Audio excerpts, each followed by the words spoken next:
She stood on the bridge, moments from letting it all slip away until a quiet stranger pulled over, stepped out of his truck, and unknowingly altered both their lives. What he couldn't have known then was that reaching out to save her would end up being the very thing that saved him, too. If stories about compassion, healing, and unexpected love speak to your heart, consider subscribing. We share both real and imagined tales that gently remind us even the smallest kindness can spark a miracle. So let me take you back to the day a grieving widow crossed paths with a worn-down single dad and how neither of them would ever be the same. That year, winter hit Pine Hollow early.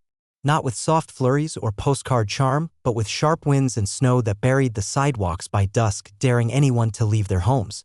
Jack Carter tugged his flannel collar tighter as he steered his old pickup onto the narrow bridge just outside town, his fingers tapping along with the windshield wipers. His daughter, Sophie, was curled up in the passenger seat, wrapped in layers of pink scarves, humming softly with heavy eyelids. "You okay, Bug?" Jack asked, cutting a glance her way. Sophie nodded slowly. "Just tired. Are we almost home?" "Almost there," he murmured. Then he spotted her. A silhouette barely visible through the snowy blur stood at the center of the bridge. No coat, just a black dress, her dark hair whipping in the wind. She faced the edge, unmoving. Jack's stomach dropped. He slammed the brakes, the truck jerking to a stop. "Stay in the truck," he said firmly to Sophie, his voice steady but urgent. He didn't wait for her response. Throwing his door open, he dashed out into the storm. "Ma'am," he shouted, boots sliding on the icy boards. "Are you all right?" No answer. She took a step closer to the edge. Then another. And then, with the smallest, most heartbreaking motion, she climbed the railing. But it wasn't a climb. She fell. Jack didn't think. He just moved. The next moments blurred together. He vaulted over the side, heart pounding, and dove straight into the freezing black water. It punched the air out of his lungs instantly, the cold clamping down on him like a steel grip.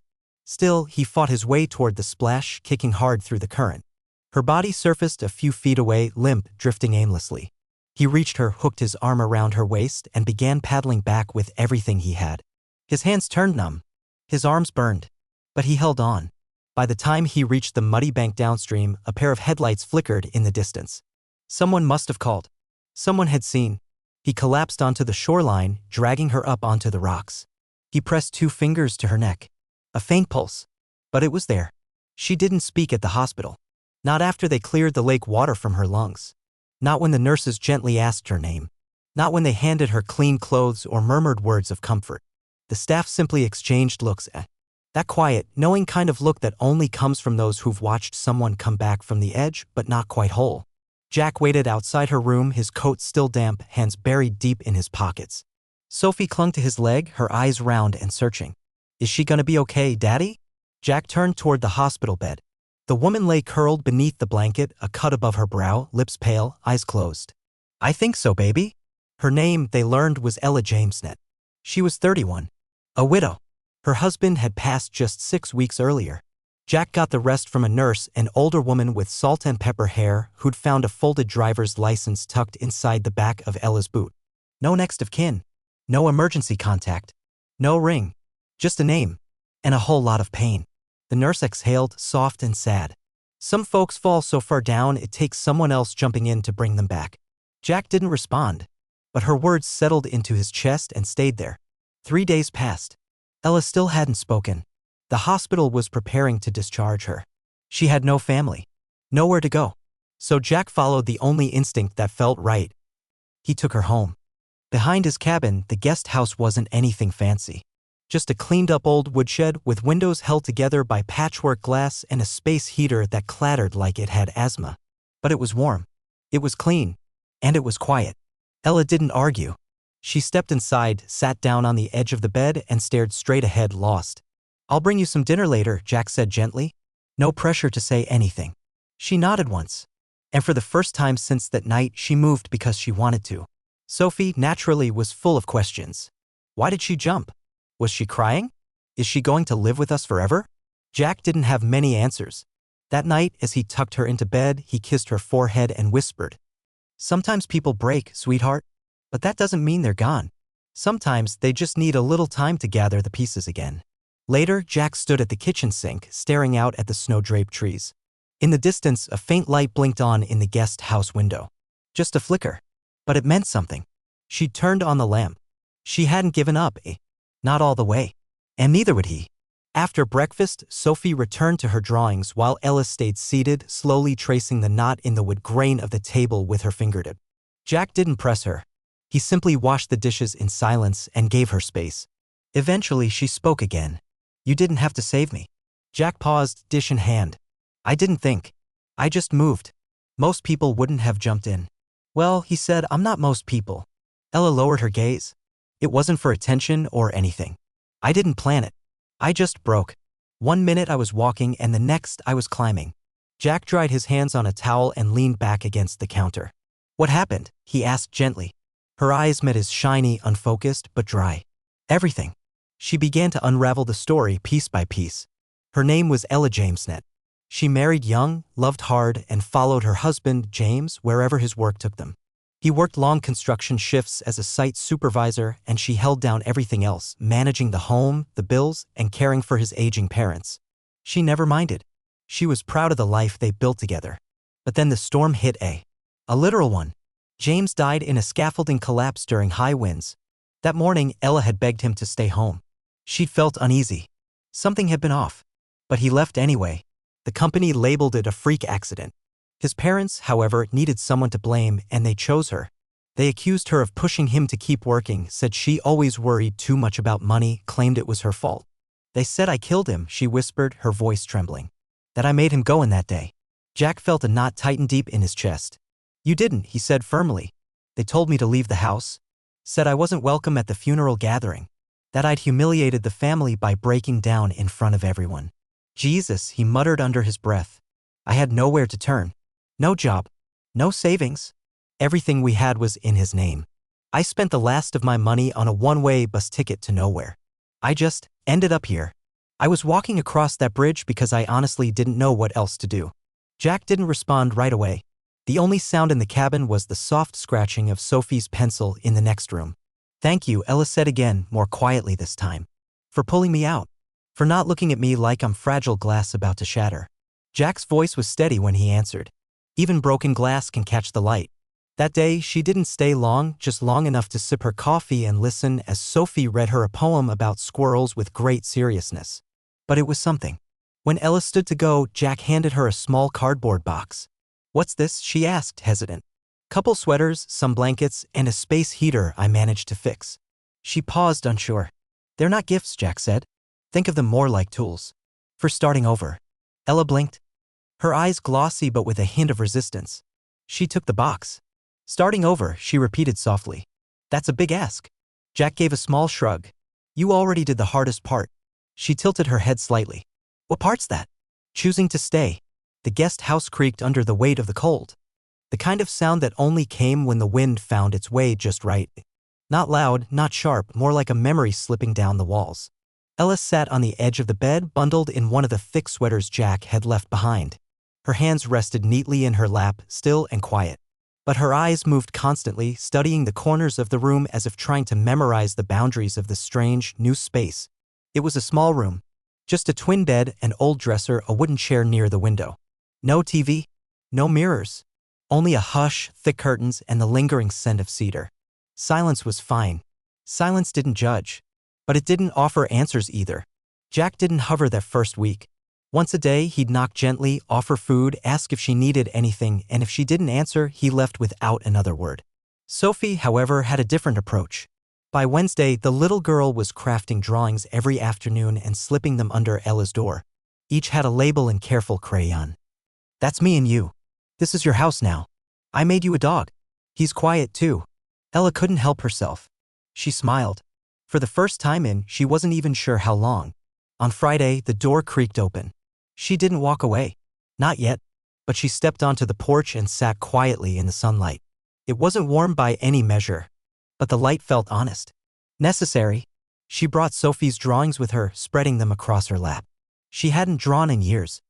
Not since college, not since marriage turned her hands into tools for lists and responsibilities. There was a time she'd been good with charcoal, able to catch feeling with just a few messy strokes.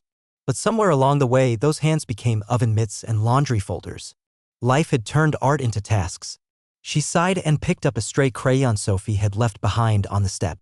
She dragged one line across a page. A curve. A shadow. It felt like exhaling. From the kitchen window, Jack spotted her. He didn't call out.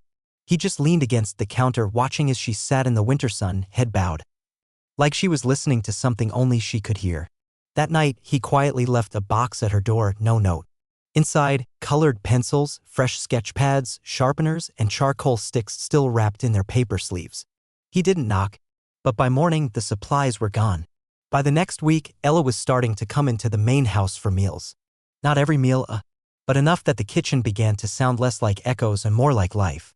She spoke more, though always more around Sophie than Jack. The little girl had a way of pulling words out of people like fish from deep water, patient, persistent. One morning, while peeling orange slices, Sophie asked, "Do you have a mom?" Ella paused. "She died when I was little." "Mine too," Sophie said matter-of-factly. "But my dad says sometimes the people we lose send us other people to help. Maybe that's what happened." Jack, seated nearby, looked up, caught off guard. Ella met his gaze. For the first time that morning, her eyes held something soft. Something wondering. And heavy. "You think so?" she asked Sophie. Sophie nodded. "You're nice. And kind of sad. But still nice." Ella laughed then. A small, raspy sound. The kind that hadn't escaped her in ages. Jack smiled into his mug. Maybe his daughter was onto something. A few days later, Jack invited Ella to sit in on a woodworking project with Sophie. She agreed, though with a little hesitation, and chose a corner chair while father and daughter worked on a simple birdhouse. Sophie chatted away while Jack showed her how to sand the wood smooth and even. Ella's eyes followed their hands, how his guided hers. How Sophie's fingers echoed his movements with trust and care. There was something beautiful in the quiet rhythm of it. No demands. No expectations. Just being there. When Sophie hopped down to grab some juice, Ella finally broke the silence. "Did it take a long time for you to feel normal again?" Jack didn't answer right away. He finished smoothing a plank, then glanced up. "I don't know if I feel normal," he said. "I've just learned how to carry the weight better." Ella nodded slowly, chewing her bottom lip. "You don't have to rush anything," Jack added gently. "No one's expecting you to be fixed." "I don't want to be fixed," she whispered. "I just don't want to feel invisible anymore." "You're not invisible." She looked up at him again, and for the first time she started to believe it. Just a little. That night, Ella lingered in the kitchen longer than she usually did. Sophie had already drifted off on the couch, a crayon still resting in her hand. Jack scooped her up gently and carried her to bed. When he came back, Ella was at the sink, rinsing dishes under warm water. "You really don't have to do that," he told her. "I know," she said quietly. "But I want to." They stood there side by side, her washing, him drying. The silence wasn't stiff or strange. It was full. Like the kind of quiet that holds more than words ever could. Finally, Ella said, her voice soft, "But sure, I think I'd like to start drawing again." "Yeah?" She gave a small nod. "You should," Jack replied gently. "The world could always use more of that." She paused for a moment. "Thank you," she said, "for giving me a quiet room." Jack folded the dish towel, laid it carefully on the counter, and looked at her. "Sometimes," he said, "a quiet room is where everything begins to mend." The storm arrived just after midnight. It began with a sudden hiss against the windows, like the wind was testing every seam of the cabin's old bones. Then came the steady beat of sleet, tapping the roof, sliding down in frozen sheets across the hard earth. Jack woke automatically, muscles tense from a kind of memory you carry in your spine. He'd learned to recognize nature's warnings. He checked the thermostat, turned up the heat, and looked toward the guest house. The lamp wasn't on, but the faint outline of the one Ella kept near the window was just visible, its soft glow whispering, "I'm still here." By morning, Pine Hollow was locked in ice and white. The roads had vanished beneath the snow.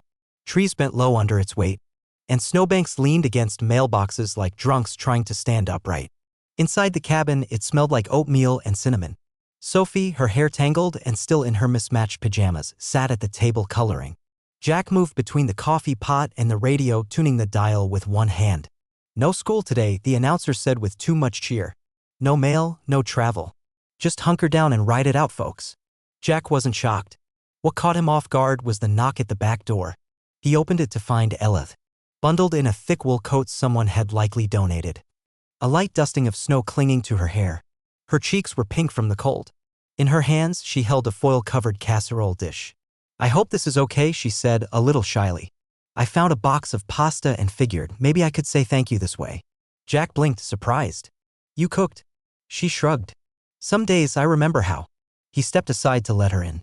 Sophie looked up and grinned. "Miss Ella." "Hi, sweetheart." Jack took the dish. It was warm, heavier than it looked. "This smells incredible," he said. "It probably tastes better than it looks," she replied. "That's not hard," Jack teased with a smile. Ella laughed, and this time the sound had lift to it. It wasn't weighed down. They ate together in front of the fireplace, watching the snow swirl beyond the windows. Ella shared a memory with Sophie, a story about a snowstorm during a road trip to Michigan, when she and her late husband had made a fort in their car out of blankets and peanut butter crackers. Sophie's eyes grew wide. "You slept in a car?" "Sure did. For 2 whole nights." "Was it scary?" "A little," Ella admitted. "But it was also kind of wonderful." Jack watched her as she spoke. The way her hands gestured through the story. The way her gaze drifted somewhere far off. Somewhere where memory lived. She was thawing. Bit by bit. After lunch, Sophie raced off to build a pillow fort in her room, leaving the adults by the fire. Jack tended the logs, nudging them into place. Ella sat with her hands folded neatly in her lap. "Thanks for letting me stay," she said in a quiet voice. "You don't need to say that every day." "I do. You didn't have to pull me from that river. You didn't have to bring me into your life." Jack leaned back in his chair. "You've never been a burden, Ella." "I felt like one." He turned to look at her. Noticed the faint scar just under her temple. The way she curved inward when she wasn't speaking. "Ella," he said gently, "you've been carrying all of this on your own for too long." She didn't respond right away. Her fingers tugged absently at her sleeve. "I thought if I just disappeared quietly, no one would be hurt by it," she whispered. "That maybe it would be easier. For everyone." Jack's throat tightened. "I've been there too," he admitted. "After my wife passed, there were days when getting out of bed felt like dragging myself uphill with cinder blocks tied to my chest. But Sophie, she always needed something. Breakfast. Socks. She didn't let me sink." He paused. "But you didn't have that. You had silence, guilt, and loss piled on top of it all. Most people couldn't survive that." Ella stared into the fire, unmoving. "I didn't want to die," she said softly. "I just didn't know how to keep going." Jack nodded slowly. "Then let's figure that part out together." She looked at him, really looked. And in her storm-colored eyes, something flickered. It wasn't quite hope, but maybe the echo of it. That night, once Sophie was fast asleep inside her living room fort, Ella offered to help clean up. Jack handed her a dish towel, and they worked quietly at the sink. But the silence was different. It was familiar, comfortable, like slipping into a rhythm that didn't need a name. When they finished, Ella lingered near the doorway, her hand resting on the frame. "I haven't felt this still in a long time," she said. Jack smiled gently. "Still is good. I used to think silence was something to outrun, that if I kept talking or moving, I wouldn't have to feel what hurt." He waited. "And now?" she asked. He met her gaze. "Now I think maybe silence is where the healing sneaks in." Jack's smile widened just a little. "Told you the guest house had magic." Ella laughed under her breath. "Feels more like it's haunted." Same difference some days. They stood there a moment, not quite close enough to touch it, but not needing to. The air between them felt charged, gentle and quiet, but full of things waiting to be spoken. Ella finally stepped outside, pulling her coat tighter. She paused before walking away, glancing back at him once. "Good night, Jack." "Good night, Ella." He watched her disappear into the snow, a silhouette making her way back to the place she once couldn't bear to stay, and now couldn't imagine leaving. The next morning arrived with soft light.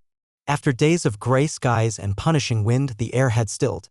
It wasn't warm, February rarely offered that, but sunlight sliced through the frosted pines. Gentler now, as if the storm had taken the worst of it with it when it passed.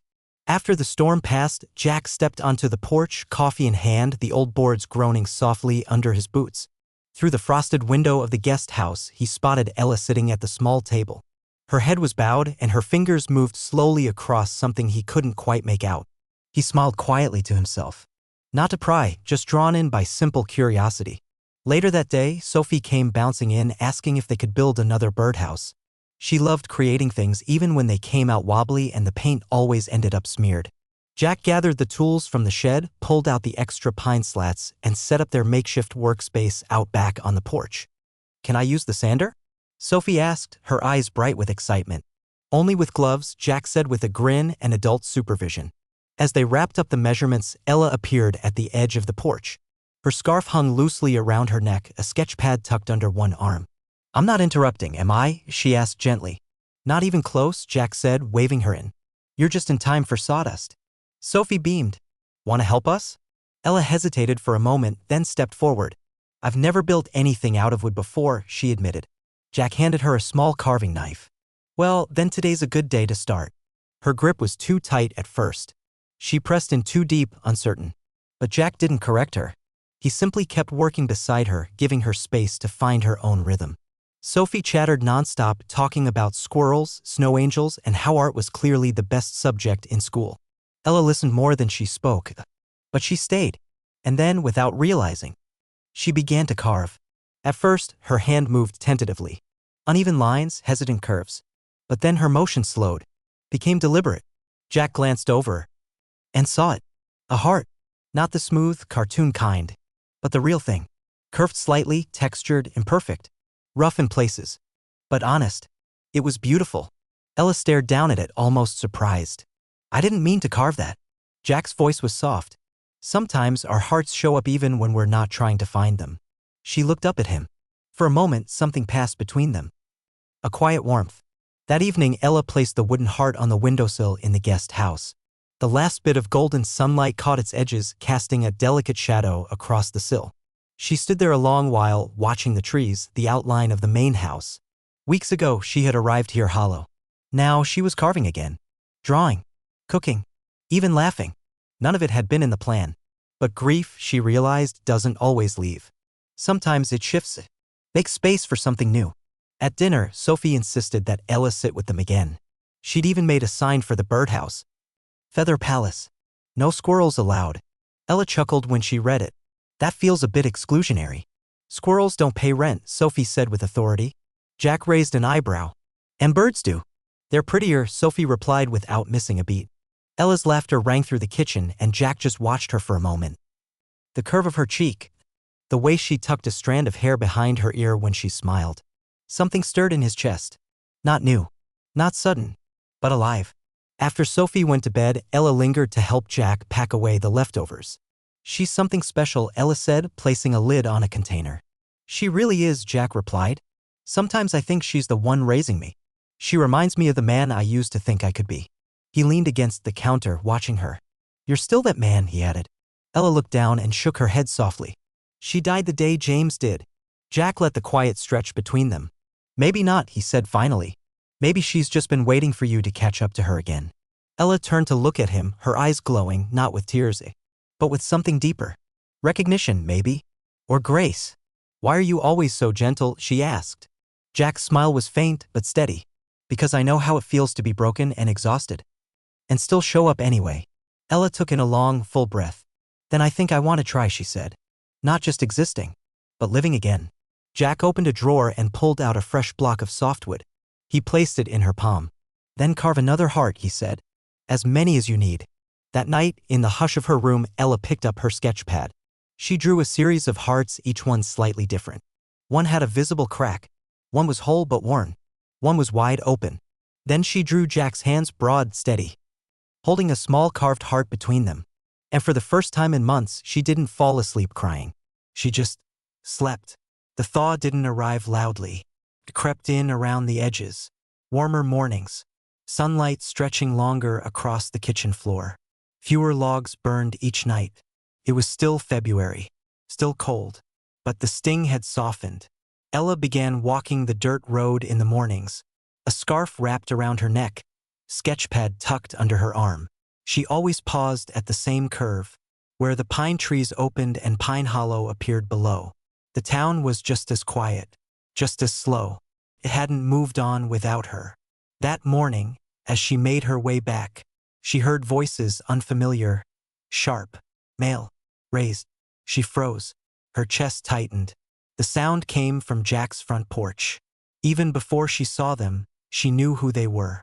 Graham Jamesnet, her brother-in-law. Tall, straight-backed, too polished for someone who claimed to be grieving. And Ray, James's father. Larger, louder. A man who had once pulled her into a hug that felt like home, and now looked at her like something he wished he hadn't seen. Jack stood between them and the front door, arms folded, his posture firm. He wasn't moving. She's not your concern anymore, Jack said coolly. She's our son's widow, Ray snapped. You think she can just vanish after what she did? Jack's jaw tightened. She didn't do anything wrong. She's the one who sent him to work that day, Ray said, his voice hard. Jack's reply was calm but firm. She begged him to stay home. He made his choice, Jack continued, just like any grown man does. Your son chose to go, and it cost him his life. He looked directly at them. You're in pain. I get that. But your grief doesn't give you permission to dump it on her shoulders. That's when Ella stepped forward, her boots crunching across the snow-packed path. The three men turned toward her. Graham's eyes narrowed with disdain. We came to bring her back. There's the estate to settle. Ella spoke softly but without wavering. There's nothing left to settle. James is gone. The house isn't mine anymore. You made that crystal clear. Ray growled. You abandoned your place. She shook her head. No, she said steadily. You're the ones who took it from me. Silence settled thick between them. Then Jack spoke, voice cool and resolute. You've said your piece. Now it's time to go. Graham stepped toward him, challenging. And who exactly are you to say she stays? Jack didn't move. I'm the man who pulled her out of a freezing river when there was no one else left in her corner, he said. And I'll be damned if I let you erase what she's built since then. Ella's throat tightened, heat rising. But this time it wasn't shame. It was strength. The kind that comes from someone finally standing beside you instead of above you. You should go, she said firmly. Graham opened his mouth to argue, but Ray placed a heavy hand on his arm. Let's go, the older man muttered. She made her decision. As they turned and walked away, Ella stood motionless. Her hands trembled at her sides. Jack looked over at her, his voice softer now. You all right? She whispered. No, but thank you. No one should ever have to defend their right to simply exist. And I never thought anyone would do it for me. Jack held her gaze. Then he said quietly, well, you better get used to it. Later, they sat together in the kitchen, steam curling from untouched mugs of tea. Neither of them said much. Sophie was next door, playing with a neighborhood friend, blissfully unaware of what had just unfolded. Ella stared at her hands for a long while. I thought seeing them again would shatter me, she admitted. Jack waited. But it didn't, she said eventually. It hurt, but it didn't break me. That's something, he said. That's progress. She looked over at him, her eyes searching. Why did you do that? Why stand up for me the way you did? Jack leaned forward, resting his elbows on the table. Because no one deserves to feel like they're less than, especially someone who's fought this hard just to keep breathing. Her throat went tight. She swallowed. I don't know how to thank you for that. You don't owe me anything. I know. But still, I want to give something back. Jack gave her a small, kind smile. Then keep showing up. For you. For Sophie. That's more than enough. That night, Ella returned to the guest house, but sleep didn't come easily. She lit a single candle, sat at the small desk, and opened her sketchbook. Her hand hovered over the page, uncertain. Then slowly, with care, she began to draw. She drew James. Not the man reduced to an incident report. Not the ghost in a suit at the funeral. But the real version. Smiling in a puffy winter coat. Holding her gloved hands. His eyes full of life. She captured him whole. Then, in the stillness of the room, she whispered, I forgive you. And I forgive me too.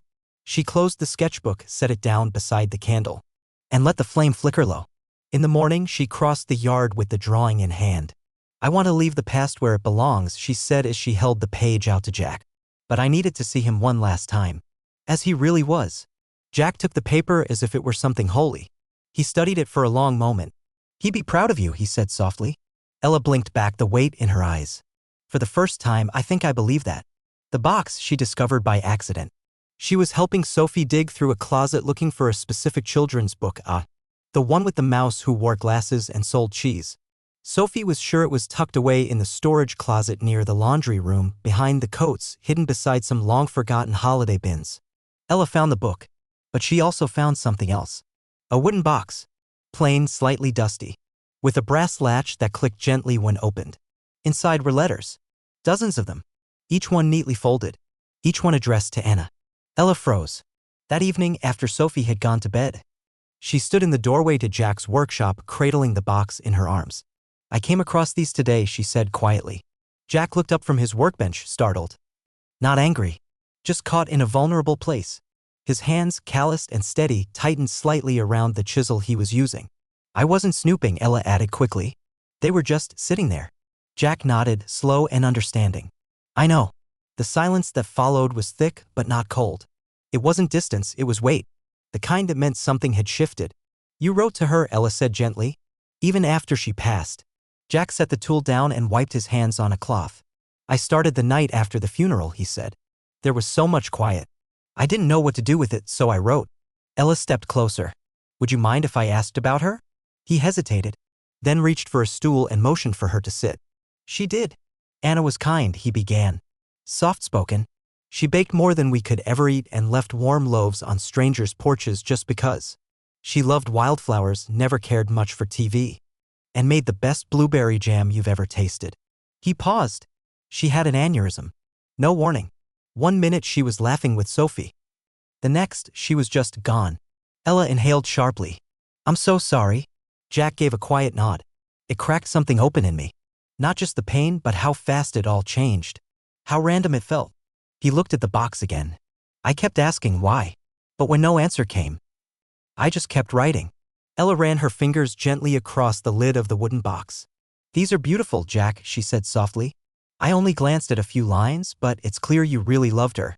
Jack gave a quiet shrug. Well, he said, I did my best. She must have felt safe with you.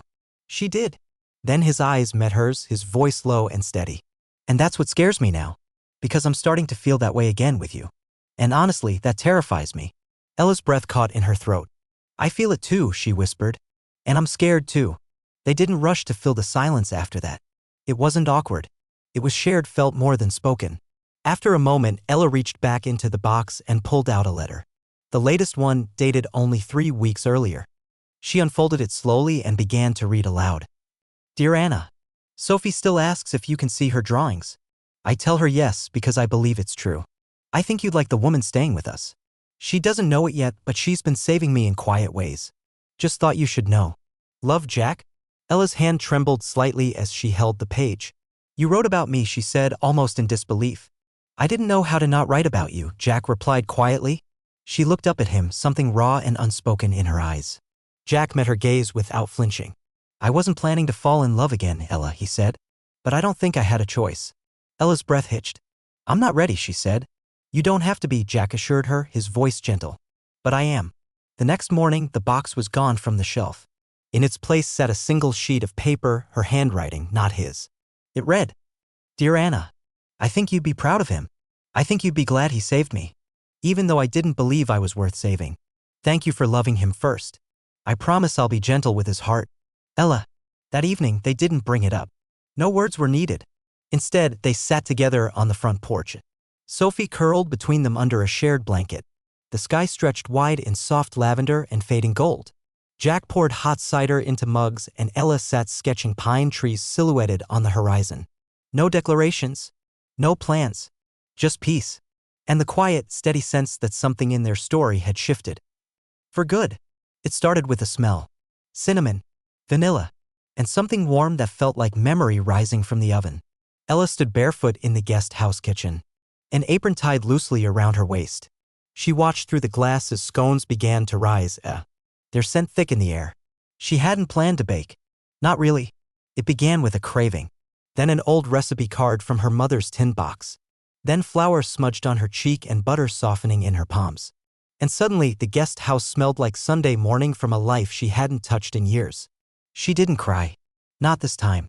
She just baked. Jack noticed it before he saw her. He and Sophie were walking past the guest house when the smell hit them. Sophie wrinkled her nose and grinned. It smells like Christmas. Ella popped her head out the door, cheeks flushed and hair messy from the heat. I might have gone overboard, she said. Jack smiled. You're allowed.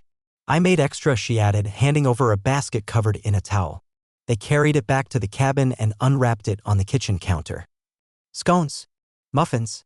2 little loaves of banana bread, still warm to the touch. Sophie clapped her hands with delight. Can we eat everything? Ella laughed. Only if you promise to leave a few crumbs behind. That afternoon, Ella took a plate of the leftovers and wandered into town. She stopped at the small library, just a few shelves and a volunteer-run reading room. Then she dropped by the post office. And finally, the firehouse. She didn't say much, just offered baked goods with a smile. By the time she made it home, her cheeks were pink from the wind and her basket was empty. Jack was out on the porch, sanding a thick piece of oak. "You good?" he asked, glancing up. "I think I made friends today," she said, a little breathless but bright. He raised an eyebrow. "3 of them? That might be a town record." She tilted her head. "You're not even going to ask why?" Jack set down the sandpaper. "I figured you'd tell me when you felt like it." She hesitated, then said, "I think I want to start something." He looked curious. "Like a bakery?" "Not exactly. Not a full one. But maybe a little table. Something small near the farmer's market or the library. Nothing big?" "I'm not ready for big." Jack nodded, voice soft. "Small can be sacred too." Ella's eyes shimmered. "You think so?" "I do," he said. The following week, they got to work. They cleaned out the old storage shed behind Jack's house. The one filled with cobwebs, rusted metal shelves, and a sewing machine long forgotten in the corner. Ella transformed it into her prep space. Jack hung up fairy lights that twinkled after dusk. Sophie painted a wooden sign that read, "Ella's table made with heart." Everything about it felt intentional. Quietly joyful. Like planting a seed and trusting it would bloom. Opening day arrived on a brisk Saturday. The wind had bite to it, but the sun showed up anyway. Ella set her modest table near the library, lined it with baskets of scones and muffins, and poured hot cider from a metal thermos. She didn't put up signs. She didn't spread the word. The scent was enough. People came slowly, some out of curiosity, some because they remembered that basket left on their doorstep. A few stopped to chat. Most stayed longer than they expected. An older woman in a faded shawl took a bite of Ella's scone, closed her eyes, and let the flavor linger. "This tastes like something I'd forgotten. Something I didn't know I missed," she murmured. Ella blinked rapidly, caught off guard. "That's the kindest thing anyone's ever said about my cooking." "Then don't let it be the last," the woman replied, gently but firmly. By midday, every basket was empty.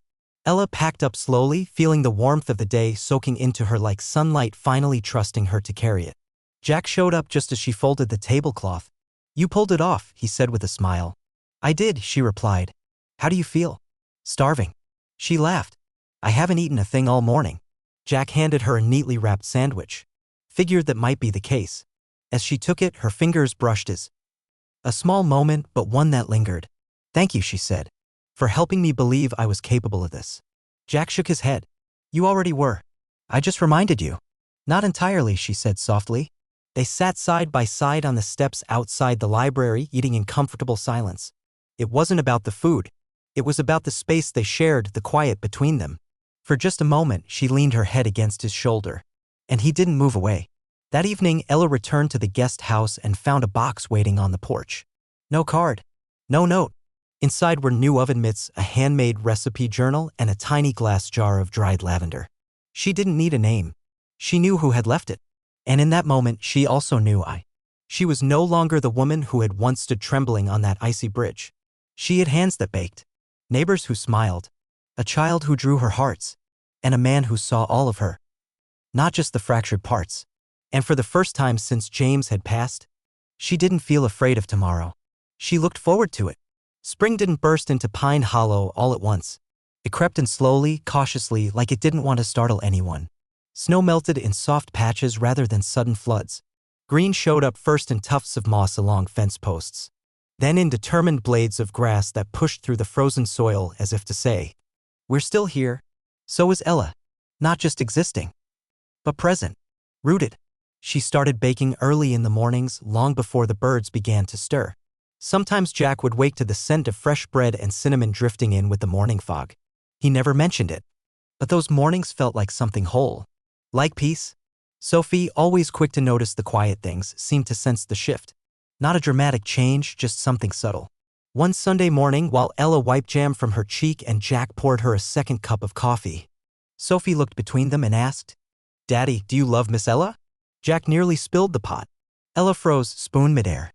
Unfazed, Sophie popped a blueberry in her mouth. "Because I think she loves you." Jack cleared his throat awkwardly. "Well, that's a pretty big question, Bug." Sophie shrugged. "It's not scary." She looked at Ella. "You make things not scary. Even when it rains." Ella smiled, tentative, touched. That might be the most beautiful thing anyone's ever said to me. Sophie grinned proudly. It's true. They didn't discuss it any further that day. Not with words. But that afternoon, as Ella sorted her recipe cards on the porch and Jack repaired a creaky hinge on the guest house door, their hands brushed. This time, neither of them pulled away.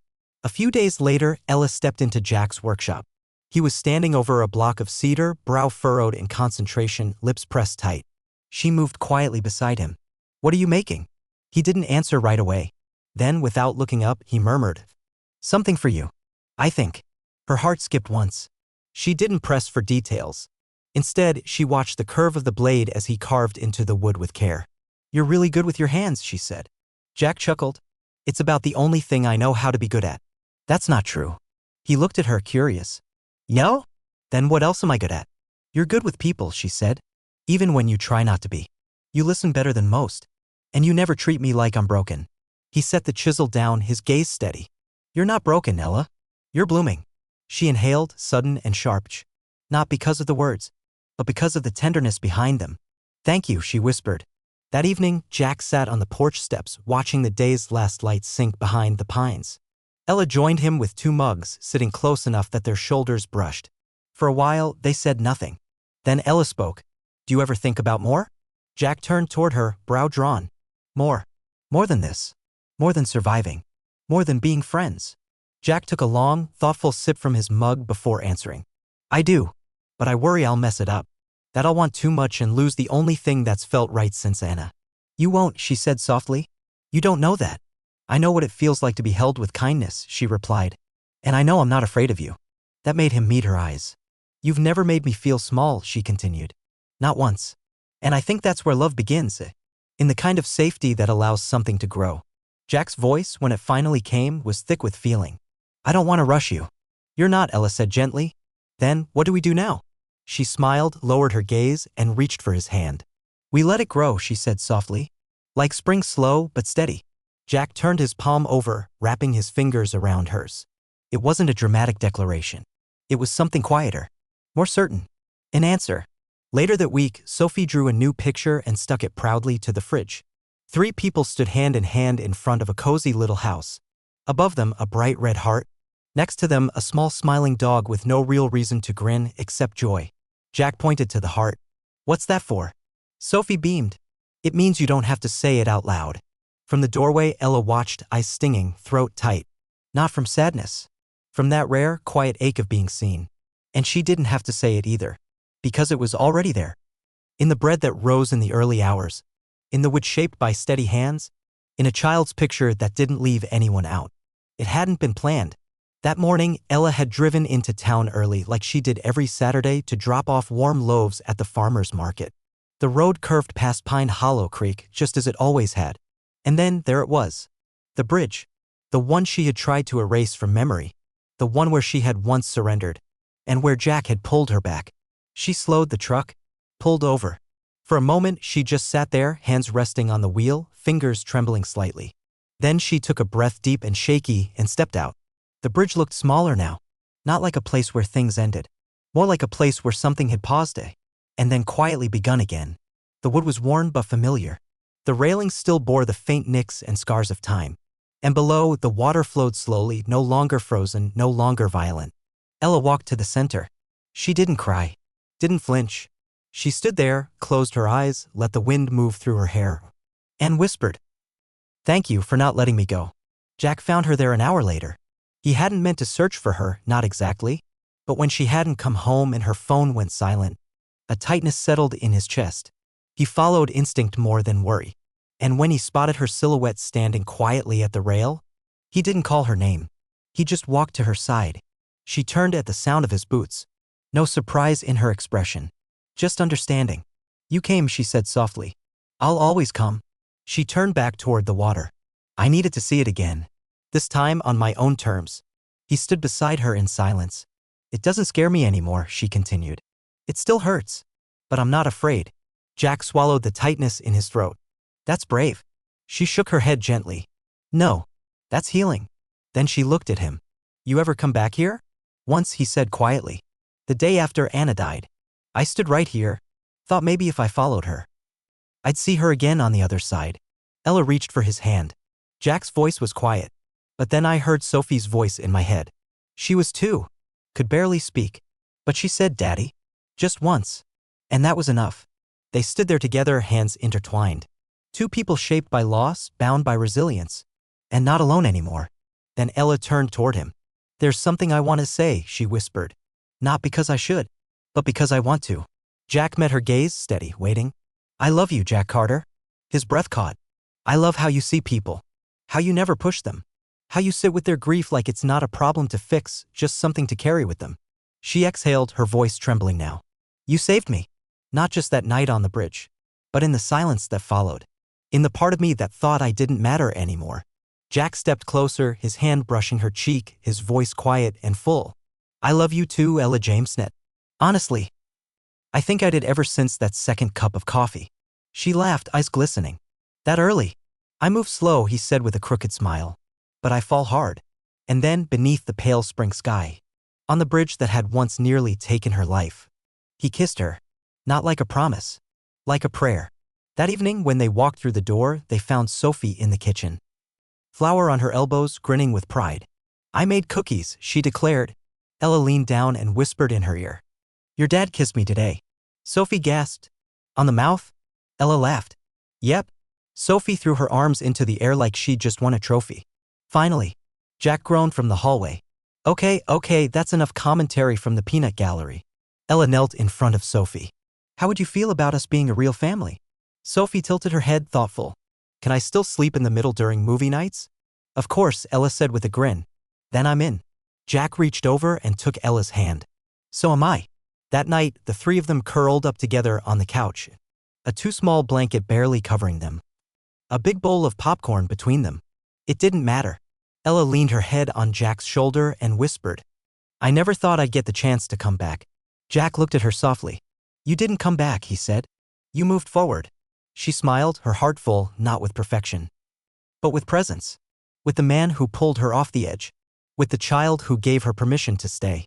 With a bridge that no longer marked an ending, but had quietly become the way home. 1 year later, the bridge looked the same. Though it still carried its old scars. The bolts still rusted, the initials still carved deep from long-forgotten summers. But to Ella, it looked different. Not because the bridge had changed, but because she had. She didn't come often. But on certain quiet afternoons, when the bakery closed early, when Sophie was off with friends, and Jack was in his workshop humming off-key, Ella would walk there again, just to stand in the place where everything had once paused, and then begun again. Today, though, she wasn't alone. Sophie walked beside her, taller now. Her hair in braids, a small bouquet of wildflowers cradled in her hands.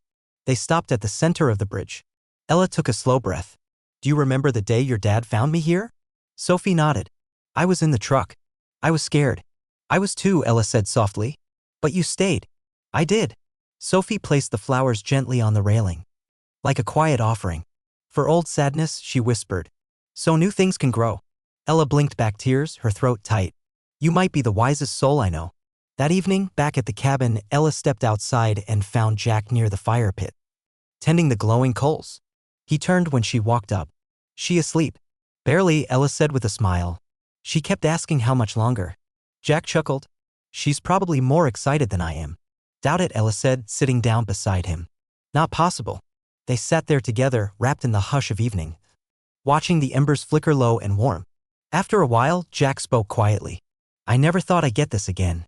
"Me neither," Ella said. "A life that feels like mine. Not something borrowed. Not just a shell." She reached for his hand, threading her fingers through his. "We made it ours." Jack nodded. Piece by piece. She leaned into him, resting her head on his shoulder. "Do you ever wonder what would have happened if you hadn't stopped that day on the bridge?" "All the time," he answered. "And every time, I just thank God I was paying attention." Ella closed her eyes, the fire's warmth against her face. "You gave me back my life." Jack turned to look at her. "Really look?" "No," he said. "You took it back. I just reminded you where to find it." The next morning arrived bright and golden. The first real warmth of the season. Friends and neighbors gathered under the old oak tree behind the cabin, where folding chairs made a crooked circle in the grass. Mason jars clinked with lemonade, and a local bluegrass trio played soft tunes in the background. Someone had brought deviled eggs far too early, unsure what to bring to a wedding that didn't quite follow the rules. Because Jack and Ella were never about grand gestures or satin bows. They only needed this. A girl in a yellow dress proudly walking down a grassy aisle with a basket full of daisies. Two simple vows spoken so quietly they barely moved the breeze. I choose you, Ella said. Every day, Jack replied. No rings. Just carved wooden hearts passed between them. Smooth by time and touch, tender as the love that shaped them. And when Sophie threw her arms around them both and shouted, we did it. There wasn't a dry eye in the crowd. That night, long after the guests had gone home. After the laughter had faded and the cake crumbs were swept from the table, Ella stood in the doorway of what was once the guest house and was now simply home. She glanced around the kitchen. The shelves, the kettle, the aprons hung neatly. All hers now. On the windowsill sat the wooden heart she had carved during that very first spring. Weathered. Imperfect. Still whole. Jack stepped in behind her, arms wrapping gently around her waist. You tired? She asked, leaning back into him. Happy, he murmured. She smiled. Same thing some nights. They swayed for a moment. No music. Just rhythm. Just breath. Then Ella turned to him and said, I was never supposed to be anyone's miracle. Jack tucked a loose strand of hair behind her ear. You are. I still have scars. So do I. I still grieve. So do I. She held his gaze. And yet, he pulled her closer. And yet, he echoed. Here we are. Later that week, Ella hung a new sign on the wall behind the bakery counter. Right where everyone could see it. The wood was cedar, carved by Jack, painted by Sophie, hand-lettered by Ella herself. It read, Some miracles don't arrive all at once. Some walk slowly, stay quietly, and rebuild everything. And beneath those words, a date, the day of the bridge, not to mark the fall, but the beginning of the rise. And just like that, what started as a rescue on a quiet, snow-covered bridge became the miracle none of them ever saw coming.